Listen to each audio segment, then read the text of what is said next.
Ladies and gentlemen, Miss Connie Questel.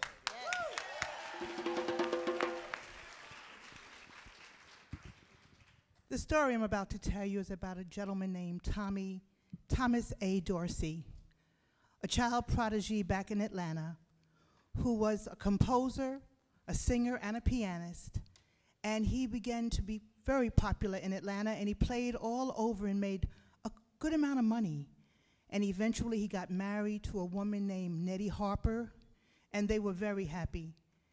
And then after a couple of years of marriage, Thomas had a nervous breakdown. And for the next couple of years, Nettie had to go to work in the laundry in order to support the both of them. So his sister-in-law came and said, "Tom, why don't you join the church? Take your life and devote it to God, and maybe it'll change." And so he decided to go to church. And he said while he was there, he had a miraculous healing. And at that particular time in his life, he said he decided to stop playing jazz, to stop playing blues, and to dedicate his life to God. And he began to write some beautiful, beautiful Christian songs. And he was known all over the country. And so a little church in the south side of Chicago called for him and said, "Come to Chicago. We want you to become the choir director of our church." So he and his wife moved to Chicago to a church called the Pilgrim Baptist Church, where he became choir director. And after many years there, he was called to do a revival.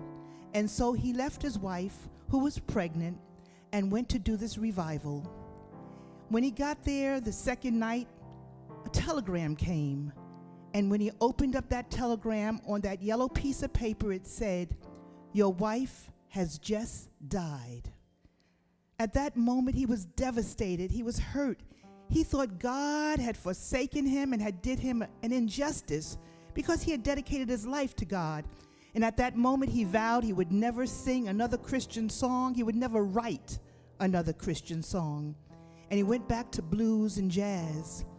And so in his despair, a friend came to visit him, and they were sitting in a room, and there was a piano. And he talked with his friend, and then he left.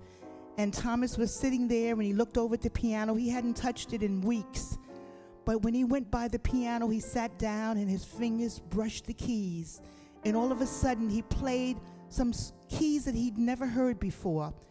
The melody was unfamiliar, and words came into his mind, words that he'd never said before. And at that moment, he created the greatest gospel song ever written. And it goes something like this. Precious Lord, take my hand, lead me on, let me stand. I am tired. I am weak, Lord, I'm worn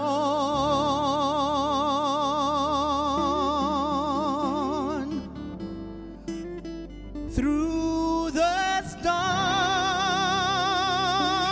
through the night, lead me on to the light. Take my hand, precious Lord, and lead me home.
time,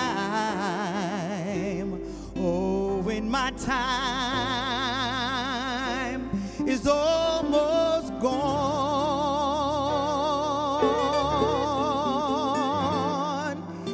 hear my cry, hear my call,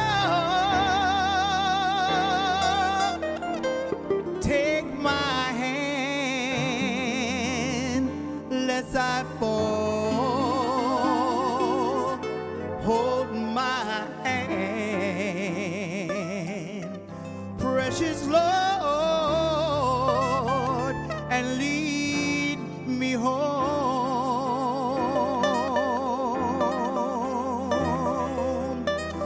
through the storm, through the night.